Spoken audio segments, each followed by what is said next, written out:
Buenas noches, hermanos, hermanas, que el Señor les bendiga. Bienvenidos a la casa del Señor. Estamos inaugurando un nuevo horario, ¿no es cierto?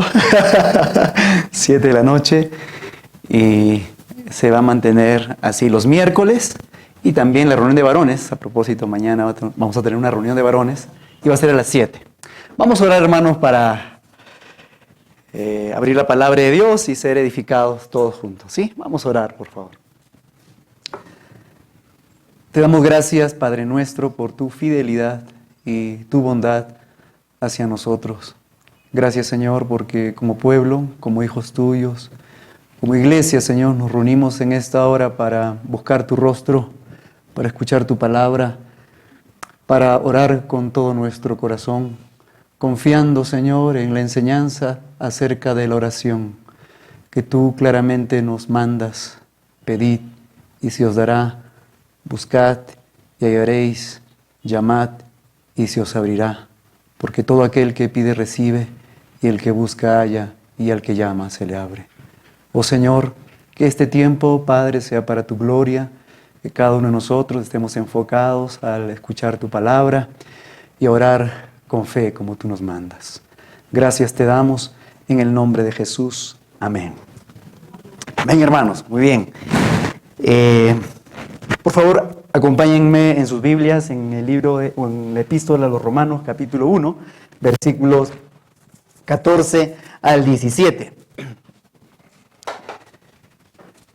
Este domingo que viene, como iglesia, estamos llamados a poder compartir la palabra de Dios. Este es un mandato que el Señor nos da, así que nos estamos organizando para cumplir esa labor de compartir la palabra de Dios. Así que voy a aprovechar tanto hoy y Dios mediante el domingo en mi participación y poder un poco con la palabra de Dios tener más claro en qué consiste el Evangelio y nuestra responsabilidad. Amén. Entonces, Romanos 1, 14 al 17. ¿Lo tenemos, hermanos? A ver, usted dígame amén. Amén. Muy bien, vamos a leerlo. Dice el apóstol Pablo, dice así: a griegos y a no griegos, a sabios y a no sabios, soy deudor. Así que, en cuanto a mí, pronto estoy a anunciaros el Evangelio también a vosotros que estáis en Roma. Porque no me avergüenzo del Evangelio, porque es poder de Dios para salvación a todo aquel que cree, al judío primeramente y también al griego. Porque en el Evangelio la justicia de Dios se revela por fe y para fe, como está escrito, mas el justo por la fe vivirá. ¿Cierto? Quiero concentrarme en el versículo 16, pero es bueno mencionar también los anteriores, porque Pablo deja en claro algo que también nosotros debemos aprender, hermanos, ¿no? Pablo no hace acepción de personas, ¿no es cierto? Él dice a griegos y a no griegos, ¿no es cierto? El griego prácticamente, los que no son judíos, ¿no es cierto? A los judíos también y también a las personas que vivían más allá del territorio o del imperio romano, ¿no? Ellos le llamaban los bárbaros, ¿no es cierto? Gente que de repente no había tenido instrucción. Entonces Pablo dice eso claramente: a griegos y a no griegos, a sabios y a no sabios, soy deudor. También para el hombre leído e ilustrado es el Evangelio, ¿ya? ¿Amén? No hay que tener temor de eso. Para el catedrático es el Evangelio. Para la gente que ha alcanzado altas posiciones en la sociedad es el Evangelio. Pero también para el no sabio, dice la palabra de Dios, para la persona de repente que no ha tenido oportunidades en la vida, para ellos también es el Evangelio. Así que Pablo deja en claro eso y también nosotros, hermanos, tenemos que aprender eso, ¿sí? El Evangelio es para todos. Amén. Y debe llegar a todos. Entonces dice así en el versículo 15.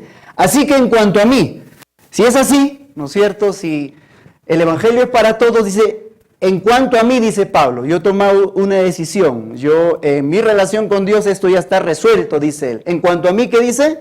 ¿Qué dice? En cuanto a mí, pronto estoy a anunciarles el Evangelio también a ustedes que están en Roma, ¿no? Entonces, ahí está. Pablo dice, en cuanto a mí, y nos debemos preguntarnos en esta hora, tú, yo, hemos resuelto, ¿no es cierto?, a tener la prontitud para anunciar el Evangelio, o somos tardos, que es lo contrario a ser prontos, ¿no es cierto? Perezosos puede ser también. ¿cómo podemos calificarnos en cuanto a mí? Dice Pablo, en cuanto a mí, yo estoy pronto, ¿no es cierto? Pronto es a sus marcas. Estoy pronto, estoy listo, dice Pablo. En cuanto a mí, dice Pablo, pronto estoy a anunciarles el Evangelio. También ustedes que están en Roma. Entonces nos preguntamos, ¿estás solamente para que te den la señal? Dame la señal y yo estoy pronto para anunciar el Evangelio. Hermanos. O me hago ¿no es cierto? Evado, ¿no es cierto? Entonces, la palabra de Dios nos confronta, ¿no es cierto? Pablo dice, yo estoy pronto, estoy listo, que lanza nomás la bala, ¿no es cierto? Y yo estoy pronto para anunciar el Evangelio. ¿Por qué razón Pablo dice, yo estoy pronto a anunciar el Evangelio? Ya sabemos, a griegos, a no griegos, a sabios y a no sabios, para todos, ¿no es cierto? Versículo 16, y allí quería llegar. Dice Pablo, porque no me avergüenzo del Evangelio, porque es poder de Dios, para salvación a todo aquel que cree, al judío primeramente y también al griego, ¿no? Pablo empieza en este versículo diciendo, porque no me avergüenzo del Evangelio. No me avergüenzo del Evangelio. Siempre viene a mi mente, o a veces pienso en cuando alguien quiere decir o vender un producto, por ejemplo, cuando alguien quiere vender un producto y sabe que el producto no es bueno, pero tiene necesidad de venderlo y lo adorna, lo puede poner en un buen paquete, ¿no es cierto?, de regalo y le dice, ¿sabes qué? Este es un buen producto, te va a servir, dura bastante, es eficiente, pero en nuestra conciencia sabemos que el producto no es bueno. Entonces, de repente no puedes mirar a los ojos de esa persona, porque sabes que lo que estás vendiendo no es un buen producto. Pero Pablo dice, yo no me avergüenzo del Evangelio, porque este Evangelio es el poder de Dios. Este Evangelio cambia las vidas. Este Evangelio salva al ser humano de las tinieblas en que se encuentra y lo salva también del juicio venidero que se acerca. O sea, el Evangelio es eficiente totalmente, ¿no es cierto? Aunque otros puedan decirme, ¿no es cierto? Y puedan burlarse, como dice Pablo también escribiendo en su carta a los Corintios, el Evangelio es locura, ¿no es cierto? Para los que no creen.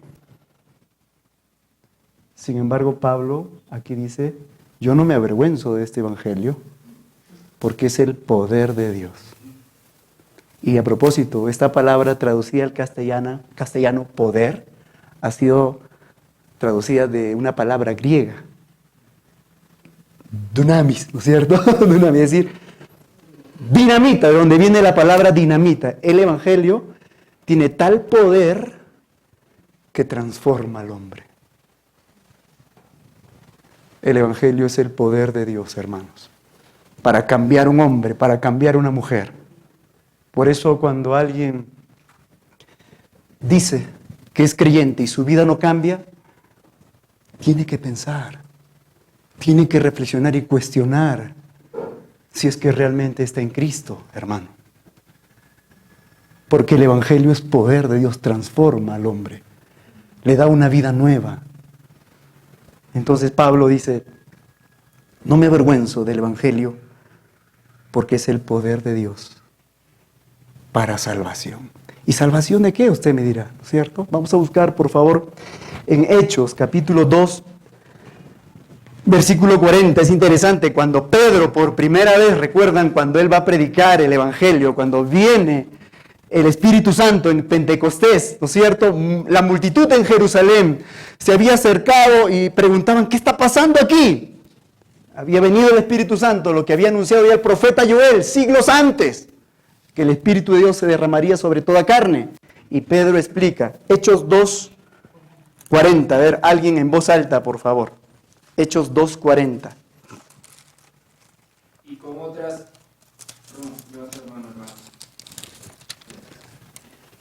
otras muchas palabras testificaba y les exhortaba diciendo, sed salvos de esta perversa generación. Amén. Interesante.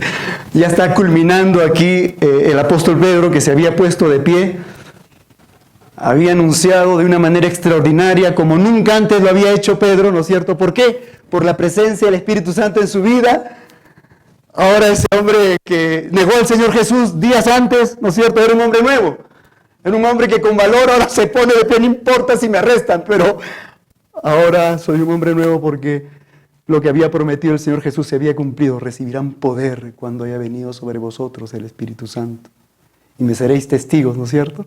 Y Pedro, ya cerrando su sermón, dice a la gente que le había escuchado: sed salvos de esta perversa generación. ¿Cómo ve Dios a la humanidad, hermanos? ¿Cómo ve Dios a la humanidad? Muerto en sus delitos y pecados, Efesios capítulo 2. Jesús dijo: el que me sigue no andará en tinieblas, sino que tendrá la luz de la vida. Esto es muy importante, hermanos.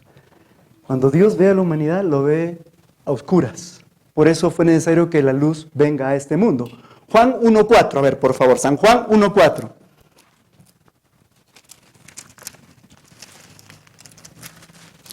San Juan 1.4 y también el 9.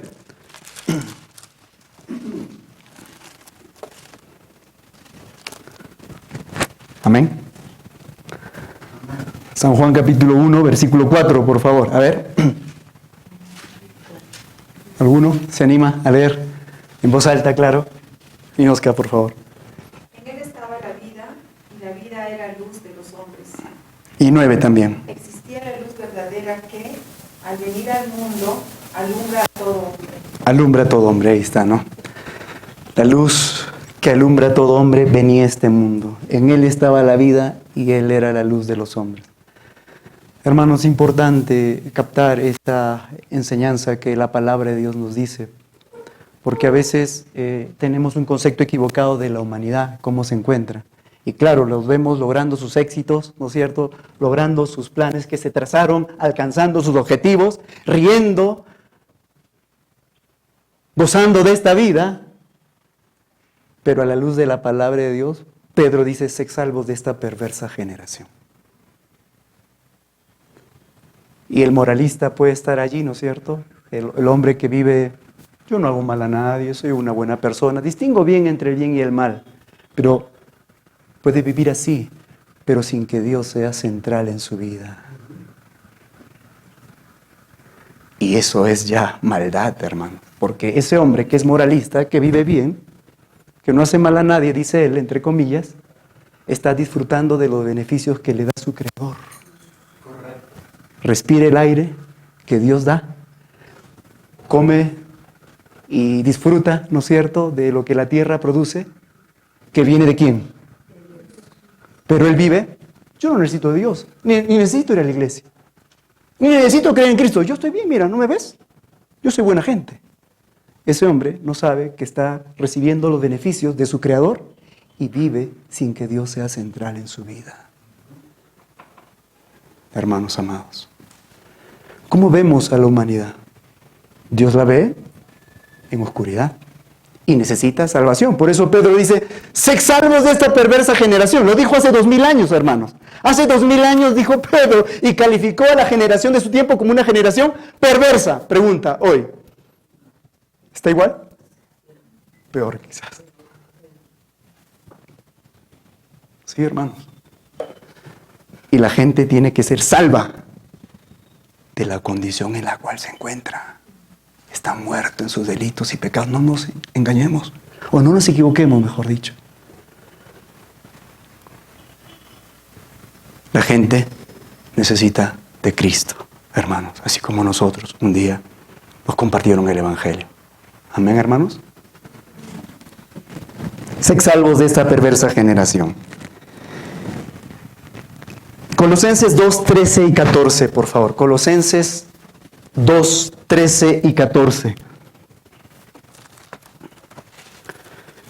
Entonces, no solamente hay que ser salvos de esta perversa generación, el estado y la condición en la cual se encuentra la humanidad, hermanos. Hay que prender solamente la televisión y ver lo que está pasando.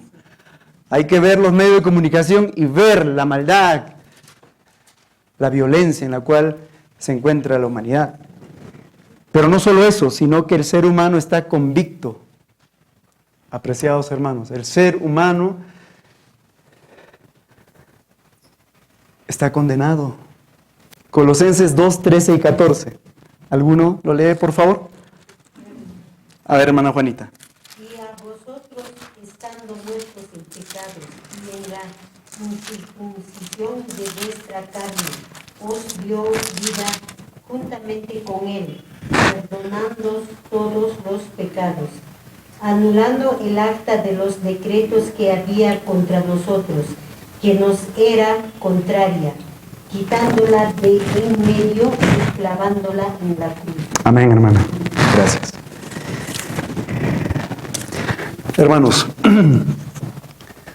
todos vamos a tener que comparecer ante nuestro Creador, ante nuestro Señor. Hebreos 9:27 dice, está establecido para todos los hombres que mueran una sola vez. Y después de eso, el juicio. Ahora, ante este juicio, dice Colosenses 2:14, anulando el acta de los decretos que había contra nosotros y que nos era, ¿qué cosa? Contraria. Quitándola de en medio y clavándola en la cruz. Todos, absolutamente todos, estamos en ese juicio que ha de venir. No tenemos oportunidad alguna, ahí están algunas abogadas acá, ¿cierto? O sea, no hay oportunidad alguna para salir bien librados. Porque los documentos están y eran contrarios, dice. Nos eran contrarios. La única manera en que el hombre salga bien librado de este juicio es poniendo la fe y la confianza en Jesucristo como su Salvador. Por eso dice, terminando este versículo 14, dice, anulando el acta de los decretos que había contra nosotros, que nos era contraria, quitándola de en medio y clavándola en la cruz, despojando a los principados y a las potestades, los exhibió públicamente, triunfando sobre ellos en la cruz. La única esperanza que tiene el hombre para salir bien librado del juicio que se acerca es la persona de Cristo, hermanos amados. La única esperanza que tiene el ser humano es Cristo. Y eso es lo que tenemos que compartir, comunicar. No interesa cuán hondo la persona haya caído, ¿no? En el fango mismo del pecado. No interesa porque el Evangelio es el Evangelio de la gracia de Dios. Es decir, no interesa lo que el hombre haya hecho. Puede recibir perdón por medio del sacrificio de Jesús. Pablo se pone como ejemplo, dice, yo perseguí a la iglesia, soy el más pecador de todos, para que la gente que se ha de convertir más adelante vea ese ejemplo de que yo perseguí a la iglesia. Di mi aprobación cuando a Esteban, ¿recuerdan el primer mártir? ¿Lo apedreaban? Saulo, en ese tiempo así se llamaba. Traigan, yo les cuido sus ropas, no hay problema. Y vio cómo asesinaban a este hombre. Hermanos amados, la única esperanza que el hombre tiene es Jesús. Y como iglesia estamos llamados a compartir el Evangelio. El domingo pasado dije, ¿no? Compartí lo que decía en Filipenses. El Señor dice en su palabra, no solamente Él nos ha llamado para que creamos en Jesús, sino también ¿para qué? Para que padezcamos por Él. Filipenses, por favor, para ir terminando.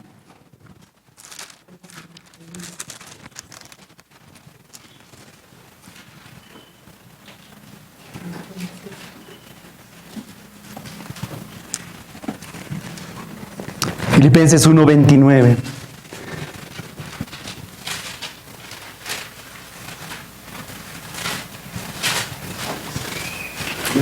Amén. Amén. Lo voy a leer. Dice, porque a vosotros, está hablando a la iglesia, por favor, porque a vosotros, ¿qué cosa? Os es concedido, ¿qué cosa? A causa de Cristo. Por amor de Cristo. No solo que creáis en Él, porque ya sabemos, todo hombre que pone la fe en Jesús recibe los beneficios de la salvación de esta perversa generación y de la salvación del juicio que se avecina. No solo que creáis en Él, sino ¿qué cosa? Sino que sufráis por Él. En mi versión dice, sino que también padezcáis por Él, hermanos amados. Amén. Y compartir el Evangelio, salir a compartir el Evangelio, hablar a otros de Cristo, no es fácil, hermanos. Como ya lo estamos diciendo, ¿no? Pablo, por compartir el Evangelio y por obedecer a lo que el Señor le había dicho, estaba preso. Y escribió a los filipenses desde la cárcel. Por eso él, con toda razón, y como ejemplo dice, él no está hablando desde las comodidades, ¿no es cierto?, de los predicadores ahora que viajan en su jet y te pueden hablar de su rancho y pueden hablarte desde su piscina y desde su yate. Prediquen el Evangelio, por favor, ¿ah? No, hermanos. Él está en la cárcel y está animando a los creyentes que combatan juntos, que prediquen el Evangelio. Porque a ustedes, dice, se les ha concedido no solo que creáis en Él, porque es bonito estar en la iglesia y cantar, ¿no es cierto, hermano? Y disfrutar. Hace poco tuvimos un almuerzo hermoso, y está bien eso. Pero no solamente que creáis y disfrutéis de los beneficios, sino también que padezcamos por obedecer lo que el Señor nos manda, hermanos. Amén. Vamos a orar, ¿sí? Señor, gracias por tu santa palabra que nos exhorta, Señor. Nos exhorta y nos muestra, Señor, que cómo se encuentra la humanidad y que la única esperanza que la humanidad tiene es la persona de Cristo, el Salvador. Y que nosotros estamos llamados como mandamiento a compartir el Evangelio. Danos de nuevo, así como oraron, Señor, los discípulos, los apóstoles, Señor, cuando fueron perseguidos por predicar tu palabra y orar, dijeron, danos valor, danos de nuevo, Señor, para seguir compartiendo tu palabra, a pesar de las amenazas, a pesar de la oposición, a pesar de la burla, a pesar, Señor, nos amilane, oh Padre, fortalece, bendice a tu iglesia, Señor. Ayúdanos de manera práctica, Padre, a compartir tu palabra. En el nombre de Jesús. Amén. Amén, hermano.